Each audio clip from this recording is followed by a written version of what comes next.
السلام علیکم ورحمۃ اللہ وبرکاتہ۔ ناظرین اکرام، آج ہم بات کرنے والے ہیں ایسے شخص کے بارے میں جس نے نبوت کا دعویٰ کر دیا۔ یہ کہاں کا رہنے والا ہے، پوری جانکاری آپ حضرات کو دی جائے گی۔ ناظرین اکرام، یہ کوئی پہلی بار اور اکیلا شخص نہیں ہے، بلکہ اس سے پہلے بھی بہت سے لوگ آئے جنہوں نے نبوت کا دعویٰ کیا، پورے جھوٹے تھے، کذاب تھے، پھر منہ چھپانے کی بھی جگہ باقی نہیں بچی۔ آخرکار شہر کو اور دیش کو چھوڑ کے بھاگنا پڑا۔ اسی طریقے سے یہ شخص ہے، یہ بھی جو ہے نبوت کا دعویٰ کر دیا۔ یہ افریقہ کا رہنے والا گانا شہر ہے، وہاں کا یہ شخص ہے۔ اس نے بھی نبوت کا دعویٰ کر دیا، کہا کہ میں نوح ہوں۔ بابل میں نوح بولتے ہیں نبی حضرت نوح علیہ السلام کو۔ تو اس نے سب سے پہلے تو دھارمک باتیں شروع کر دی، اپنے مذہب کے متعلق باتیں شروع کر دی۔ لوگ اس سے مایوس ہونے لگے۔ اور دیکھو، جو شخص فیمس ہونا چاہتا ہے، مشہور ہونا چاہتا ہے، سب سے پہلے وہ مذہب کی بات کرتا ہے، اپنے مذہب کی بات کرتا ہے۔ جب اس کے ماننے والے بڑھنے لگتے ہیں، پھر وہ نبوت کا دعویٰ کر دیتا ہے۔ تو یہ شخص بھی اسی طریقے سے کیا، پہلے دھارمک چیزیں کرنا شروع کر دیا، لوگ اس کے مایوس ہونے لگے۔ اس کے بعد میں اس نے بھی نبوت کا دعویٰ کر دیا۔ ہم آپ کو بتا دیں کہ گانا ایک ایسا شہر ہے، ایسا علاقہ ہے جو بہت ہی غریب علاقہ ہے، اور لکھائی پڑھائی بہت کم لوگوں کو آتی ہے، یعنی پڑھے لکھے بہت کم لوگ وہاں پر رہتے ہیں، پورا جنگل ایریا ہے۔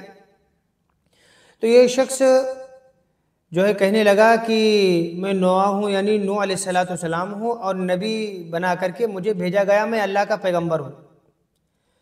پھر کشتی بنانا شروع کر دی، کہا نوح علیہ السلام نے کشتی بنائی۔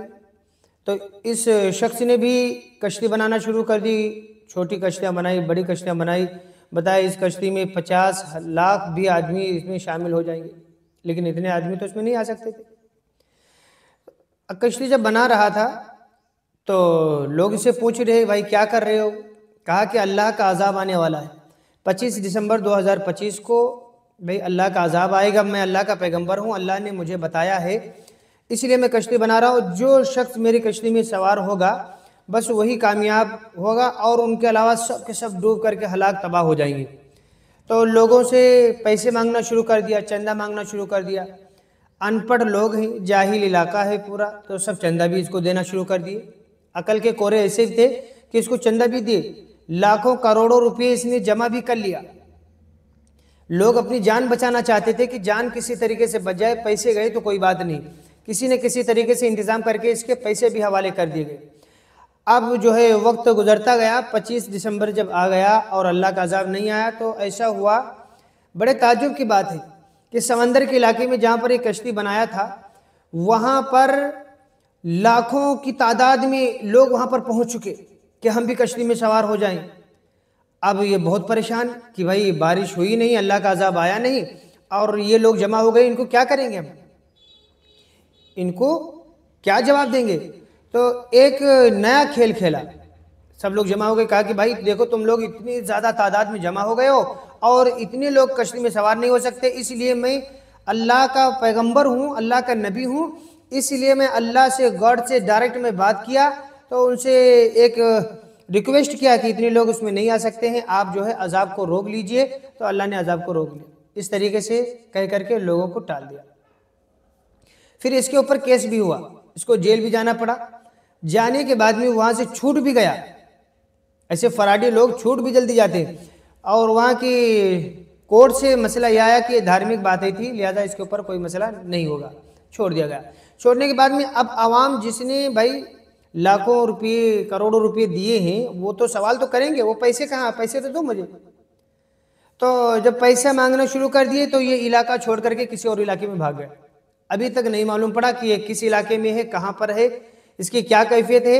اور آپ کو بتا دیں، یہ جو ٹاٹ کے کپڑے پہن کے پھر رہا ہے، یعنی جو تھیلے وغیرہ کے کپڑے دکھ رہے ہیں، اس کے عاجزی نہیں ہے، بلکہ یہ تو BMW کار میں گھومنے والا شخص ہے، گھومتا بھی ہے اسی میں، لیکن لوگوں کو دکھانے کے لیے ایک غریب فقیر بن کر کے، ایک نیک اور اچھا آدمی بن کر کے لوگوں کے سامنے آنا چاہتا تھا۔ اگر اسی وقت میں یہ اچھی سے اچھی خواہشیں پوری کرنا شروع کر دے لوگوں کے سامنے، تو لوگ بھی اس کو پیسے دینے کے لیے تیار نہیں ہوتے تھے۔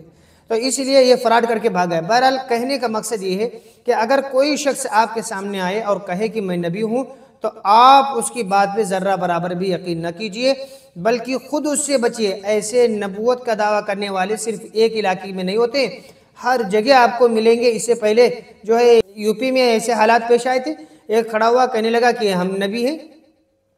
تو اس طریقے سے ہر علاقے کے اندر میں پیسے جمع کرنا، لوگوں سے پیسے کیسے چھیننا، اس کی ایک ترتیب بنا کر کے لوگ جو ہے پیسے چھیننا چاہتے ہیں، ایمان کو برباد ضائع کرنا چاہتے ہیں۔ ایسے لوگوں سے خود دور رہیں، اپنے دوست رشتہ داروں کو بھی ایسے لوگوں سے بچانے کی فکر و کوشش کیجیے۔ دعا کریں اللہ تعالی ہم سب کو ایمان پر استقامت نصیب فرمائے۔ السلام علیکم ورحمۃ اللہ وبرکاتہ۔